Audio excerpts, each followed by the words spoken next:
सत्य ही ईश्वर है लोक में। श्री राम जी ने भरत जी को कहा था, ये सामान्य बात नहीं है।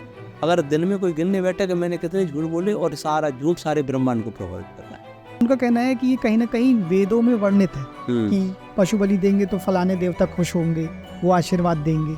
वास्तव में पशु बलि ये सनातन का विधान है ही नहीं, ये असुरों ने जोड़ दिया। नमस्कार दोस्तों, मिस्टिक इनसाइट्स क्लिप्स देखते रहिए to make your self strong spiritually, physically, mentally and socially, and to get more updates subscribe the channel.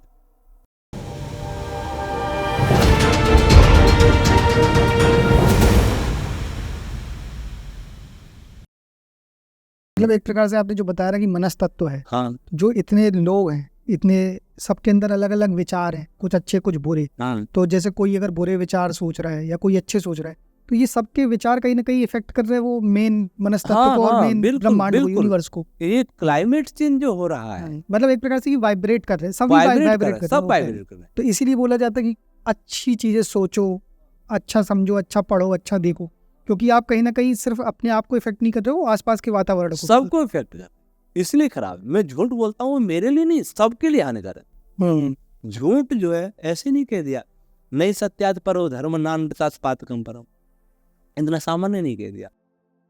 Shri Ram ji ने कह दिया सत्य में ईश्वर लोके, सत्य ही ईश्वर है लोक में। श्री राम जी ने भरत जी को कहा था, ये सामान्य बात नहीं है। और उपनिषद कहता है कि नहीं सत्यात परो धर्म, सत्य में वजहते, ये कोई सामान्य बात नहीं है। और वेद ने तो ये तक कह दिया कि सत्य नोत्तविता भूमि सत्य न तपते रवि, सत्य पर भूमि टिकी है, सत्य से सूर्य तपता है। आज तो सब झूठ बोल रहे हैं। अगर दिन में कोई गिनने बैठे कि मैंने कितने झूठ बोले, और सारा झूठ सारे ब्रह्मांड को प्रभावित करना है। मनस्तत्व को प्रभावित करना, धरती को हिलाना। जैसे एक हमारे छत हिलने लग जाए, छत के ऊपर की दीवार, तो उतना खतरा नहीं, छत हिलेगा ज्यादा खतरा, दीवार हिली तो और खतरा। लेकिन मनस्तत्व सबका बेस है, सारी धरती हिल रही है, तो हम बच के कहाँ जाएंगे।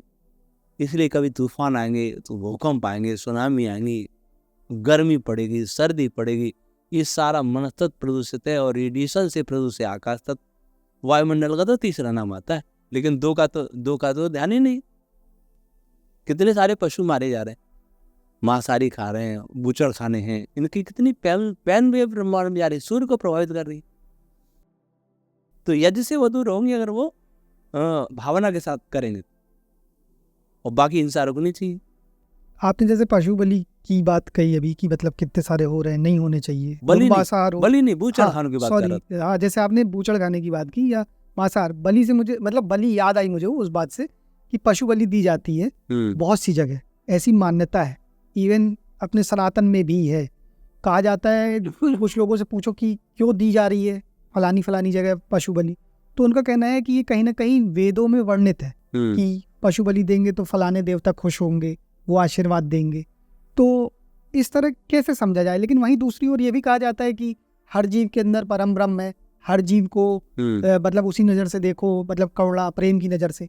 तो फिर ये दो बातें आपस में कैसे कॉन्ट्राडिक्ट होती, या तो मैं करुणा की नज़र से देख लूँ और या फिर देवता को खुश करने के लिए बलि दे दूँ, मतलब क्या है इसमें सही। हाँ, दो बातें एक ग्रंथ में नहीं हो सकती, एक तरह की बात होगी। वास्तव में पशु बलि ये सनातन का विधान है ही नहीं, ये असुरों ने जोड़ दिया, विधर्मियों ने जोड़ा है। और दूसरी बात है, कुछ बातें ऐसी हैं कि वेदों के, ब्राह्मण ग्रंथों के अर्थ करने में भूल हुई है। संस्कृत में एक शब्द के अनेक अर्थ होते हैं। जैसे गौ शब्द है, गौ शब्द का अर्थ गाय भी होता है, लेकिन गौ शब्द का किरण भी होता है, गौ शब्द का पृथ्वी होता है, गौ शब्द का वाणी भी होता है, गौ शब्द का इंद्रियां भी होता है। हमने गाय ले लिया, मार दिया। इंद्रियों को संगत करने की बात हो तो गौ में दिया जो गया, मेद कम द्रव संगम, हिंसा और संग, मारना भी और उनको संगठित करना भी। तो सारी इंद्रियों को सुसंगठित करो, संगत करो, ये गोमेद हुआ। या अपनी वाणी को कंट्रोल रखो, या धरती को उर्वरा बनाओ। और गो मेद अर्थात विभिन्न किरणों का संगम इस ब्रह्मांड में हो रहा है, विभिन्न कणों का संगम ब्रह्मांड में हो रहा है, ये सब जगह गोमेद हो रहा है। अश्व कहते तीव्रगामी तरंग है, लेकिन अश्व का घोड़ा ले लिया।